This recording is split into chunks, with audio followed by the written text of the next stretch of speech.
Para esta primera parte de la guía de laboratorio vamos a hacer experimentaciones con el transistor. En este caso, un JFET de canal N de referencia 2N4222.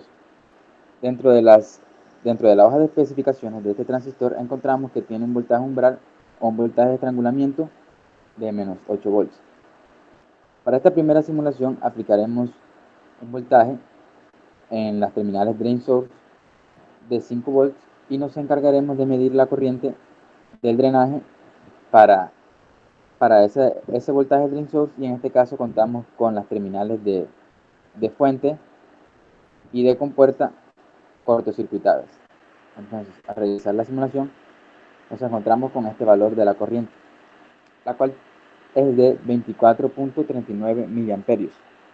¿A qué se debe esta corriente? Esta corriente se conoce como la corriente de fuga del transistor. Esta corriente, ¿verdad?, se debe a la pérdida de esos electrones que quedan libres a través de los canales cuando se cortocircuita las demás terminales del transistor.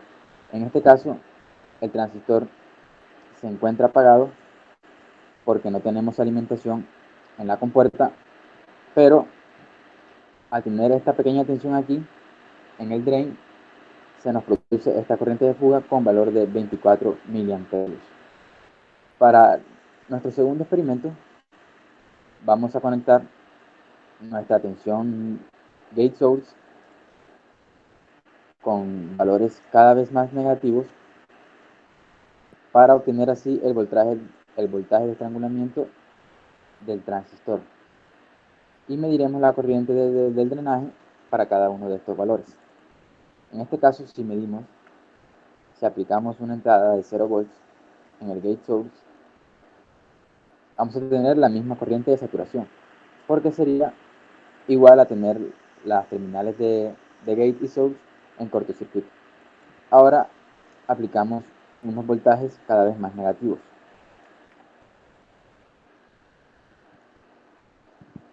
Por ejemplo, al aplicar una tensión de menos 1.5 volts en el gate source, tenemos una corriente del drenaje con valor de 17 miliamperios.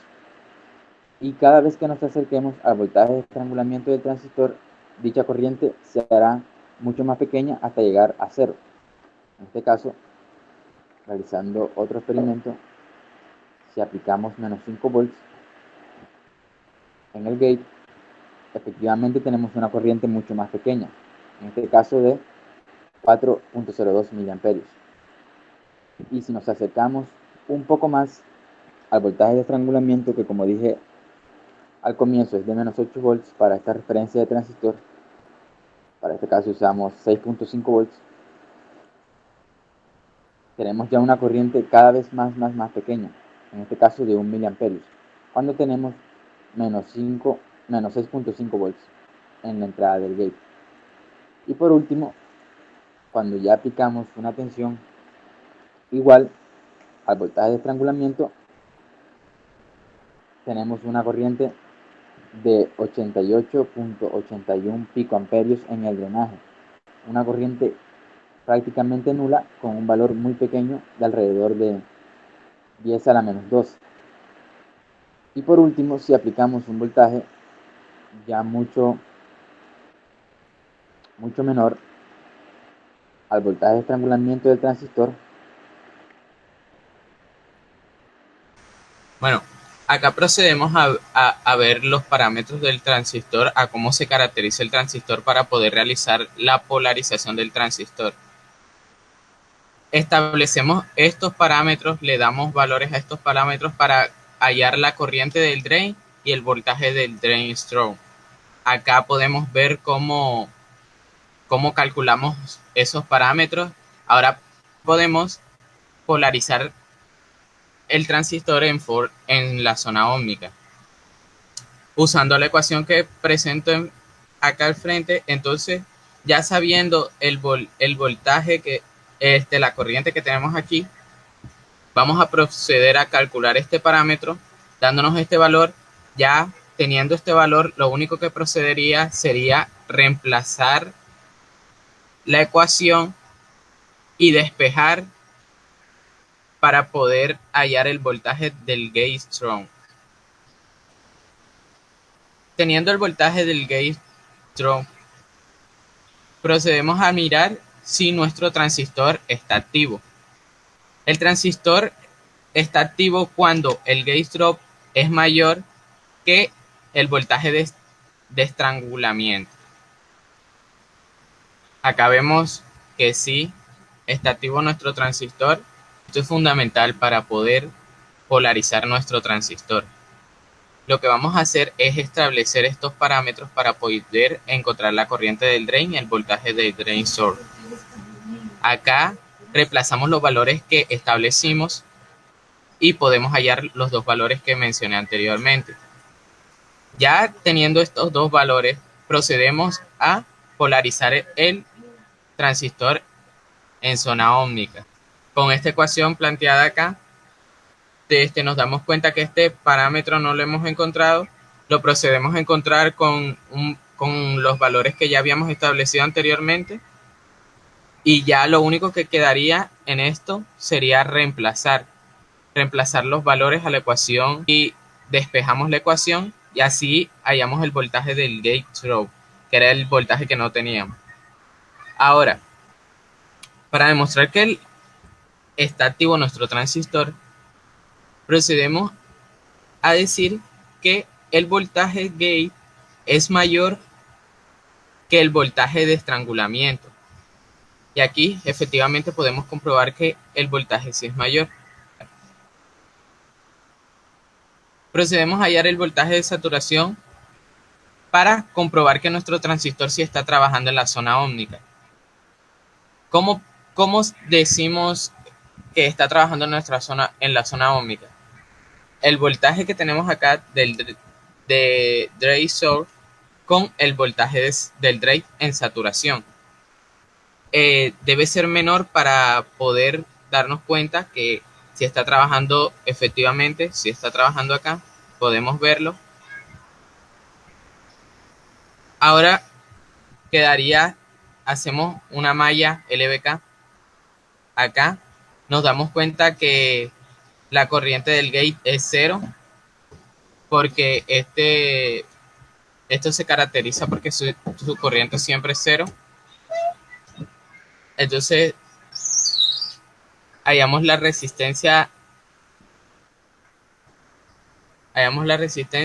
con los valores hallados establecidos acá.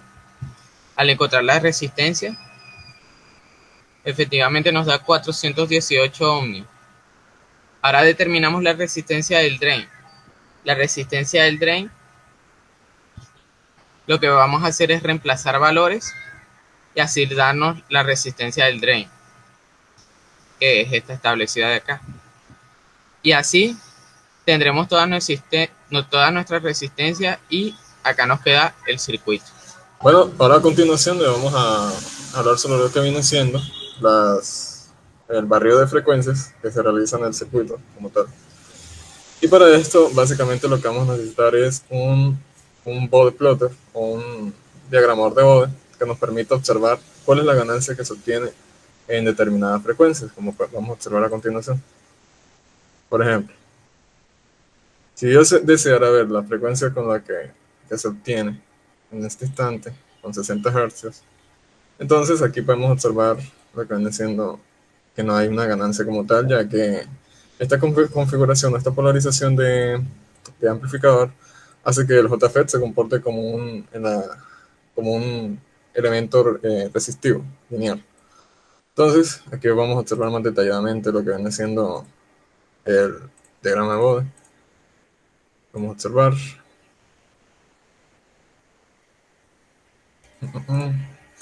Y luego, para poder realizar el barrido de frecuencias a diferentes de estas frecuencias, elegimos una de las frecuencias que queramos y la ponemos para observar el voltaje de salida que se obtiene como tal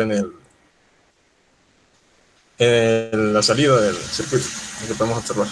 Por ejemplo, si yo quisiera observar la frecuencia que se obtiene, el voltaje de salida de la frecuencia que se obtiene en, por ejemplo, 1000 hercios, ¿cierto? Porque aquí se expresa en hercios. Entonces, Podríamos poner 1000 Hz acá directamente, acá en kilohertz, y darle a ver qué voltaje obtenemos. Aquí podemos observar que tenemos un voltaje RMS de 22 milivoltios. Configuración de esta polarización de fuente común es que básicamente el transistor siempre va a estar en lo que viene siendo la zona óhmica. Ese va a ser su punto de trabajo, lo que viene siendo fuente común. Y como tal, por eso no podemos observar lo que viene siendo una ganancia en lo que viene siendo el diagrama de Bode. Si nosotros nos vamos como referencia en el diagrama de Bode, al observar podemos ver que no pasa de siquiera 0 decibeles la ganancia. Así que esto nos está implicando que no hay una ganancia significativa. De hecho, está atenuando incluso, como podemos observar a frecuencias bajas, está atenuando lo que viene siendo el amplificador, un pasa alta. Un filtro pasa alta solamente permite paso de frecuencias altas, como podemos observar. Pero frecuencias muy altas las atenúa nuevamente a partir de lo que viene siendo 10 megas, como podemos observar.